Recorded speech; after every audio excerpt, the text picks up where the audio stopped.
welcome to Getting In, a College Coach Conversation. It is 2 weeks until November 1st, October 15th.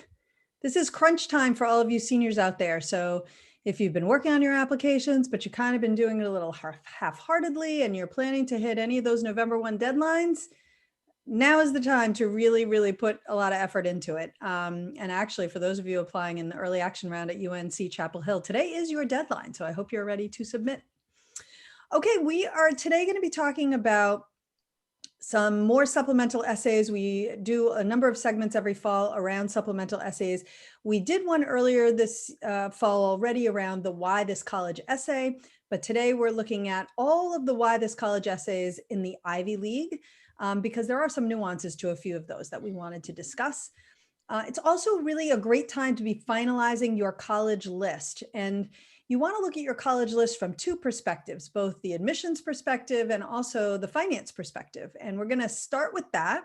And joining me today to take us through how you think about finances in relation to your college list is Alex Gonzalez, who works here with me at College Coach and is also a former financial aid officer at the University of Portland. Hi, Alex. Hi.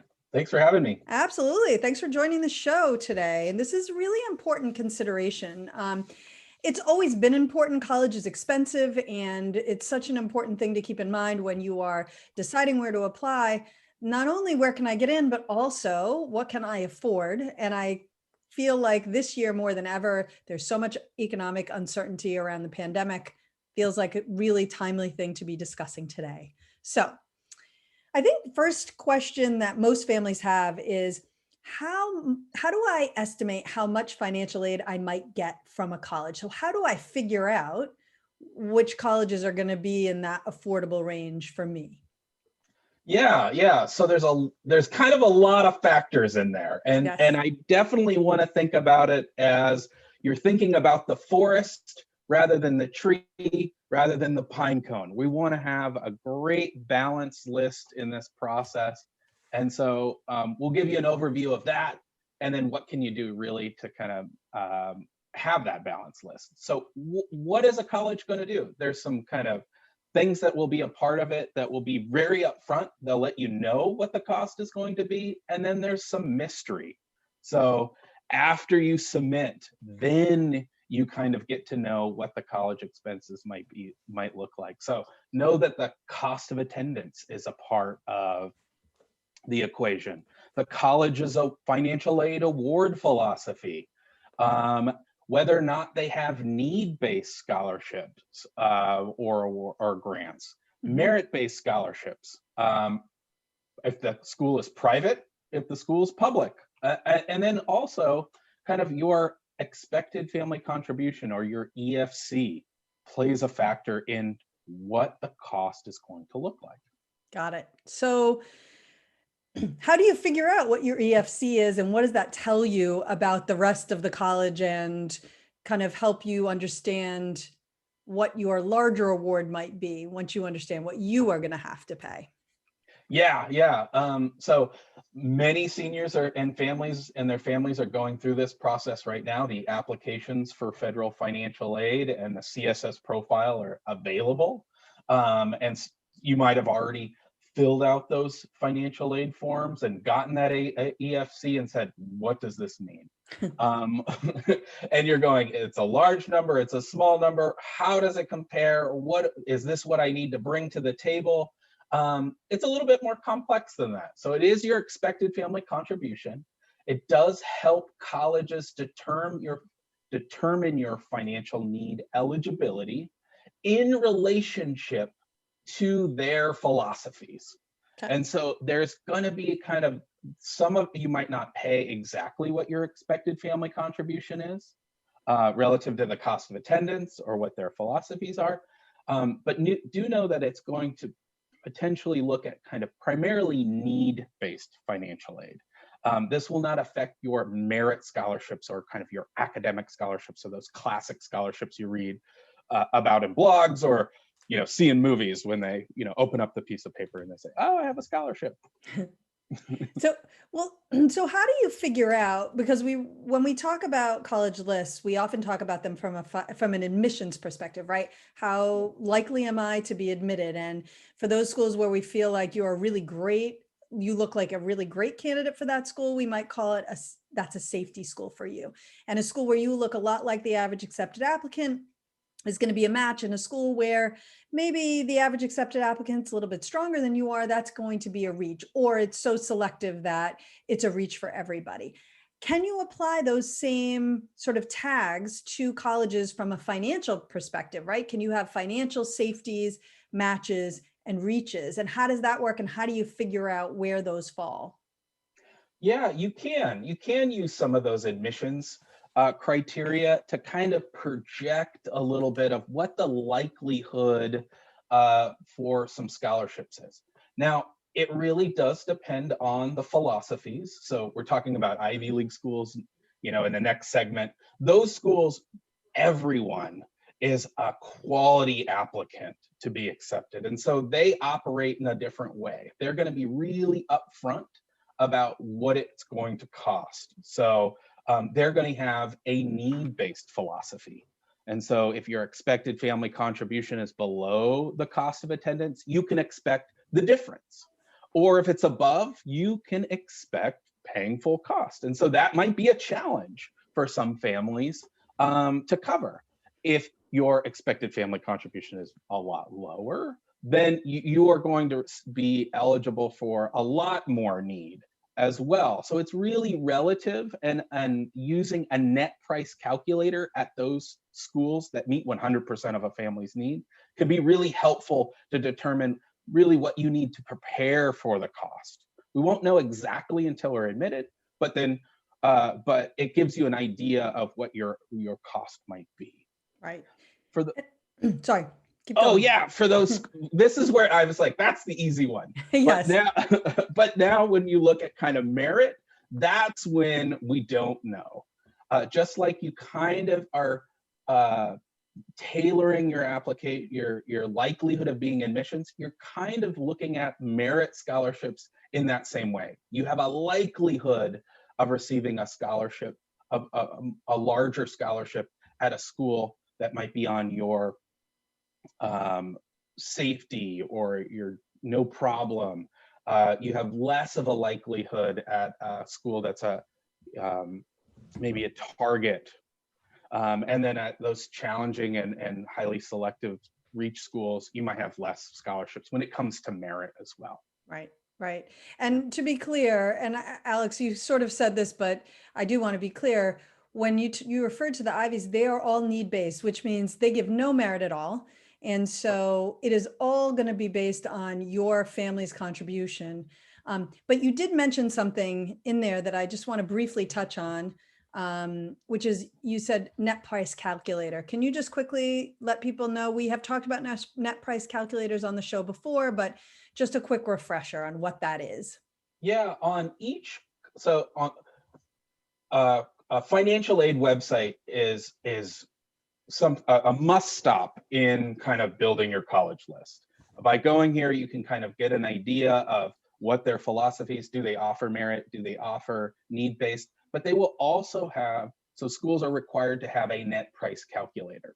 Now, some net price calculators are better than others. Some will include merit in the equation, or others will include need. And so for those schools that meet 100% of a family's need or larger amounts of need, it'll be it's a good tool to use to kind of find what that expectation looks like. Right. And if you have a list that is filled with only schools that do need-based financial aid, meaning they do no merit at all, then essentially you may, if you feel like your expected family contribution and the net price calculator is giving you information that says to you, yeah, we can afford this, then it could be that every single school on your list is a financial safety. But if on the flip side, you're not getting any aid at all, and you feel that you need some, it may be that you have only financial reaches on your list, if that describes your list. So I think that's the thing you have to be careful of, right? So if they're all no need, or they're all only need-based financial aid, and you don't qualify for financial aid, you're going to be paying full price at every one of the schools on that list. Yeah, and so there's still opportunity to attend a great school, a selective school, but have merit opportunity as well. So a lot of colleges will say, hey, we know that you're a great student, you have a lot of choice, and think about those merit scholarships as recruitment scholarships. They're trying to attract you to come. You're a great student, you're the top student, you help their class, you're helpful in their class because you're going to ask great questions. And so by applying to schools that also have merit opportunities, that could lower that cost and make it more affordable over those 4 years as well. Right. And still have that great education. Right, exactly. And so how do you know if your list is balanced? So in our next segment, we're going to be talking about not creating a college list, but finalizing your college list. And one of the questions always is, do I have a balanced list? How do you know when you have a balanced list from a financial perspective? Yeah, and I think this is where the word safety schools kind of differ Hmm. in a financial list versus a an admissions list. Is we look at safety schools as opportunities to increase your chances for merit-based scholarships. Yeah. Um, or that potentially those safety schools might be a public university in your area and you receive a discount based on your residency. Hmm. And so instead of those high costs, your residency gets you a lower cost. And so really having a balance and having a little bit more of those safety schools, quote unquote, Hmm. as think of them as opportunities for larger scholarship opportunities or lowering that cost or managing that cost. And you can still get a great education. Honors programs at your state university might have additional dollars. Department scholarships might have additional dollars because you rise to the top. Um, and so taking advantage of that and having that balance creates that. So making sure that that you have a couple of schools in every kind of location. By no Right. means am I saying don't apply for those challenging schools.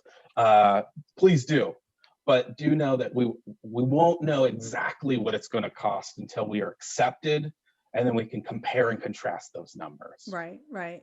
I do have to say though, I mean, if you really feel like you can't afford $75,000 a year for a school, which I don't know a lot of people who could, I certainly couldn't write a check for that. And then you're applying to schools where you're not going to qualify for any financial aid, and the cost is $75,000 a year. At your point, Alex, I'm not sure I would say don't apply, but I think you really do have to think long and hard before you get that acceptance in hand. Is it realistic? Yeah. It's great to get in, but if you can't go, I almost feel sometimes like that's worse. And if going means putting yourselves, $300,000 in debt, that's a lot of money to owe at a young age, or for as parents to take on if you ever hope to retire. So really, we so strongly encourage that you be reasonable and honest with yourselves about your finances so that you don't wind up faced with that choice. And really do try to at least have some financial safeties in there. And as you say, those could be phenomenal options, Yeah. from an education point of view. So, Yeah. Ultimately, we want you to be successful. The college wants you to be successful and there for 4 years. right. And so, really asking those questions, not only is my college list uh, well balanced, but what ultimately can I pay? What does my budget look like? Asking those questions and incorporating your student as well, because Yes, very important. they're in the seat, they're Yes. taking the classes. They might have debt, and so what does, when you're borrowing, if you're going to borrow as a portion of that ability to pay, what does that monthly payment look like? What are those attributes? I work with a lot of families that go, okay, you're going to, during this process, this is the college list is an open door to opportunity, but it's not a decision of where we're going. Right, right. Although I do feel like it can be a much tougher conversation if you get into a school that isn't affordable, if you haven't at least been having the conversation up front about what you can afford and what is realistic so that everyone's on the same page. That's something that my parents did with me early on. And I remember being kind of frustrated by it. But when decisions started coming in, there wasn't a lot of unhappy feelings because I sort of could look and say, okay, well, that's not going to be realistic. We can't afford that. But this is more realistic and we can afford this. And I think that it's helpful to incorporate the whole family into that so everybody is on the same page and you avoid a lot more stress at the end of it all. Alex, thank you so much for joining us today. I really appreciate it. Yeah, thanks for having me. All right. Well, we're going to be back in just a minute, and we are going to talk then about putting together that final college list from an admissions perspective. So don't go away.